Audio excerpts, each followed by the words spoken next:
Okay, so we're supposed to graph the derivative. So we use f prime of x to represent the derivative. When you graph the derivative, the x-axis is still talking about the location on this original function, but the y-axis are slopes. These are always instantaneous slopes. So let's start all the way to the left. -3 on the x. This is like, I need to actually be specific. Let's say that's 4 on the y-axis. The instantaneous slope right there is this tangent line. That's our estimation. But since it's a straight line, or it's as straight as I can draw with a mouse, okay, that means we can actually calculate what the instantaneous slope is. Okay, we don't have to estimate. We know what the slope is right here. The slope is the slope of this line. The slope of the derivative y coordinate is going to be the slope of that line.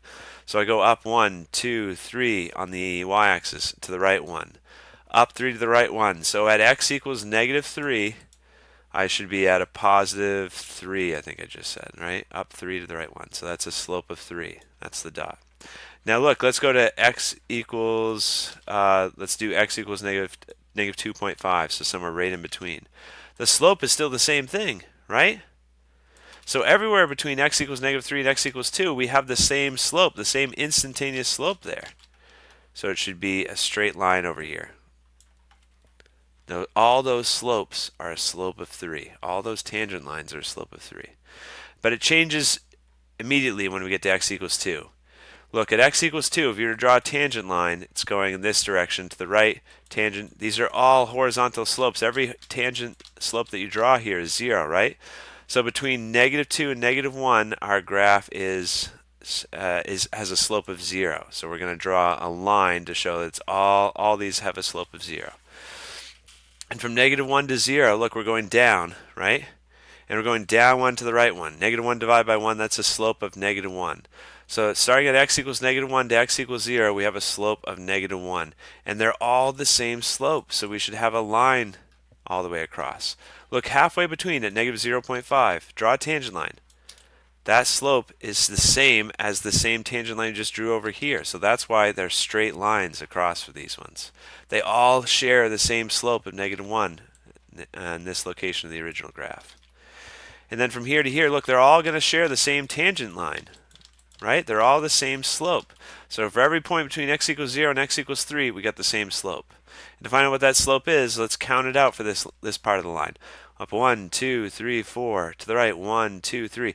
They all have a slope of 4/3. So between 0 and 3 on the x-axis, our derivative is 4/3. It's a straight line. They all have 4/3 for a slope. And then here it's leveled off again. So between 3 and 4, we have a slope of 0. Okay? So that's the graph of the derivative. And at what values is the graph not differentiable? The derivative from the left and the derivative from the right as you approach a certain coordinate on the x-axis need to be the same. So look right here, at x equals -2. The derivative from the left, this is a graph of derivatives, the derivative from the left is 3. The derivative from the right is 0. So they don't match at exactly x equals -2. I'll put a comma because I'm going to list them. And look right here, at x equals -1, the derivative approaching from the left is 0. The derivative approaching from the right is -1, so they don't match. Therefore, the derivative doesn't exist at that coordinate, x equals -1. And then these right here, it's the same problem. From the left, you have -1. From the right, you have 4/3. So at x equals 0, we don't have a derivative. This is fine. We have derivatives here because the derivative from the left and the right are the same for all these x coordinates. I don't know what I did. Okay, right here, here's our last problem. At 3, derivative from the left is 4/3. Derivative from the right is 0. So these are all the locations where the graph is not differentiable.